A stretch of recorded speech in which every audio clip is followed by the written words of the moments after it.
Hello everyone, কেমন আছো তোমরা সবাই? তা আমার মিনি ব্লগে তোমাদের সবাইকে আবার স্বাগত জানাই। আজ সকালবেলা ঘুম থেকে উঠে প্রথম যে কাজটা করেছিলাম, ছাদে এসে ভেজা জামা কাপড়গুলো মেলে দিলাম। কাল রাতে এগুলো ধুয়ে রেখেছিলাম। সকাল থেকে বৃষ্টি নেই, মেঘলা ওয়েদার, হালকা হাওয়া হচ্ছে। জামা কাপড় শুকোনোর জন্য ছাদ হচ্ছে সবথেকে ভালো জায়গা, তাই ভাবলাম দিয়ে রাখি, হাওয়াতে একটু শুকিয়ে যাবে। এসে দেখি ছাদে 1 টাকা পড়ে আছে, তাই ভাবলাম তুলে নিয়ে গিয়ে হাজব্যান্ডকে দেবো। ও তো ফেরিতে যায়, ফেরিতে কিন্তু ছোট 1 টাকাগুলো নেয়। তারপর নিচে এসে দেখি হাজব্যান্ড বাজার থেকে সমস্ত সবজি বাজার করে এনেছে। বৃষ্টি যাতে না পায় সেজন্য আগেই সকাল সকাল বাজারে চলে গেছে। আমাদের এখানে খুব ভালো সবজি পাওয়া যায়। এনেছিল লাউ, কুমড়ো, সব ছোট ছোট সাইজের, একটু শসা, ধনেপাতা, টমেটো, লঙ্কা, ক্যাপসিকাম, যা যা লাগে, আর সাথে সারা সপ্তাহের একটু মাছ। তোমাদেরকে বলেছিলাম না যে আমাদের বাড়িতে সারা সপ্তাহের বাজার ছুটির দিনেই আসে। সকালে ব্রেকফাস্ট করেছিলাম, একটু কলা খেয়েছিলাম আর একটু মুড়ি। ধনেপাতাগুলো আজকে খুব ভালো পেয়েছে। গত সপ্তাহে ধনেপাতা পাইনি, বড্ড খারাপ লাগছিল। রান্না করতে যাচ্ছি আর ধনেপাতা রান্নাতে দেওয়া হচ্ছিল না। এই সপ্তাহে বারবার বলেছি যে ধনেপাতা না নিয়ে এলে কিন্তু হবে না। হাজব্যান্ড এসে ও ব্রেকফাস্ট করলো। দেওর আর হাজব্যান্ড মিলে মাছ এনেছিল, সেগুলোকে একটু ভালো করে ধুয়ে দিল। এনেছিল একটা রুই মাছ বড়। চিংড়ি মাছ আমাদের বাড়িতে সবসময় আসে, কারণ আমি চিংড়ি মাছ খেতে বড্ড ভালোবাসি। আর এনেছিল ট্যাংরা মাছ, আর ছিল পার্শে মাছ। পার্শে মাছটা এখন খেতে বড্ড ভালো লাগে। এই বর্ষাকালে আমাদের এখানে বাজারে পার্শে মাছটা খুব ভালো উঠছে। সংসারে কিছুটা কাজ সেরে হাজব্যান্ডের সাথে বেরিয়ে পড়লাম। আমার হাজব্যান্ড অফিসের কাজে এত ব্যস্ত থাকে যে ওর সঙ্গে আমি বেরোতেই পারি না। দেখো কি সুন্দর!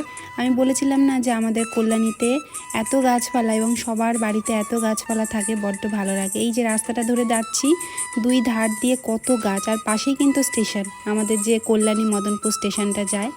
তো দেখতে দেখতে আমরা পৌঁছে গেলাম কল্যাণী। কিছু কাজ ছিল, আসলে আমার হাজব্যান্ড অফিসের কাজে এত ব্যস্ত থাকে যে ওর সঙ্গে আমি বেরোতেই পারি না। তাই 1 সপ্তাহ আগেই বলে রেখেছিলাম যে এই দিনের ছুটিতে তুমি কিন্তু আমাকে নিয়ে যাবে। কিছুটা কাজ করে চলে এলাম নার্সারিতে। দেখো তো নার্সারিটা চিনতে পারছো কি না? এখন তো আমার সাথে সাথে তোমরাও এই নার্সারিটা চিনে গেছো। আজ নার্সারিতে এসে দেখি নার্সারির দিদি আজকে রয়েছে, দাদা নেই। তাই জিজ্ঞেস করাতে বললো দাদা একটু বাইরের কাজে গেছে। কি গাছ নেব বুঝতে পারছিলাম না। এখন তো বর্ষাকাল, আমি চাই না এখন বর্ষাকালে কোনো গাছ লাগাতে, কারণ মাটি একদম শুকোতে পারছি না। কিছু মাটি শুকনো আছে, তাই ভাবলাম 2টো জবা গাছ দিয়ে নিই। এই গাছটা দেখে না আমার বড্ড মনটা খারাপ লাগছিল। গত 2 বছর আগে আমি 2 বার এই গাছটা বাড়িতে লাগিয়েছিলাম। কি জানি আমারই দোষ হবে, হয়তো 2 বারই মরে গেছে। এবার ভেবেছি ভালো করে সার্চ করে তারপরে গাছটাকে লাগাবো। চলো, গাছ নেওয়া হয়ে গেছে, চলে এলাম মিয়ামারে। টুকটুক করে কিন্তু একটু বৃষ্টিও পড়ছিল, জানি না বাকি কাজগুলো আর করতে পারবো কি না। বেরোনোর আগে ননদ সকালে বলেছিল মিয়ামারে যাবে, একটু কেক নিয়ে আসবে। আমি বাইরে এলে ওর জন্য একটু খাবার নিয়ে যায়, আবার ও কখনো বাইরে গেলে আমার জন্য নিয়ে আসে। তো একটু নিয়ে নিলাম মিয়ামার থেকে পেস্ট্রি। আজকে দেখছি মিয়ামারে প্রচুর ভালো ভালো বার্থডের কেক উঠেছে। আমাদের যখন কারোর বার্থডে থাকে তখন আমরা মিয়ামার থেকেই নিয়ে যাই। শুনলাম বালুরঘাটে নাকি ডমিনোস খুলেছে, তাহলে এবার একটা মিয়ামার খুললে বালুরঘাটটা পরিপূর্ণ হয়ে যাবে, হয়তো খুব তাড়াতাড়ি খুলেও যাবে। দেখো, বেরোতে আর পারিনি, মিয়ামারের সামনে দাঁড়িয়েছিলাম, ঝমঝম করে বৃষ্টি পড়ছিল। ওই যে বললাম আমাদের কল্যাণীতে এত গাছপালা, বৃষ্টি দেখতে না বড্ড ভালো লাগে। বেশ কিছুক্ষণ দাঁড়িয়ে থাকার পর আমরা বেরিয়ে পড়লাম বৃষ্টিতে ভিজে ভিজে।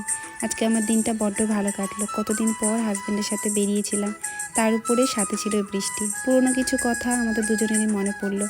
বিয়ের আগে আমরা কল্যাণীতে এরকম বৃষ্টির দিনে কত দেখা করেছি। বৃষ্টিতে ভিজতে ভিজতে চলে এলাম বাড়িতে। এসে দেখি ননদ স্কুল থেকে এসে রান্না চাপিয়েছে। আজকে যেহেতু বৃষ্টি, ফ্রিজে একটু ইলিশ মাছ ছিল, সেটাকেই রান্না করেছিল, আর একটু চিংড়ি মাছ। বেশ ভালোই হলো বৃষ্টির দিনে দুপুরের লাঞ্চটা। দিদি এসে ঘর মুছে দিল। সকালে আসতে পারিনি যেহেতু বৃষ্টি ছিল।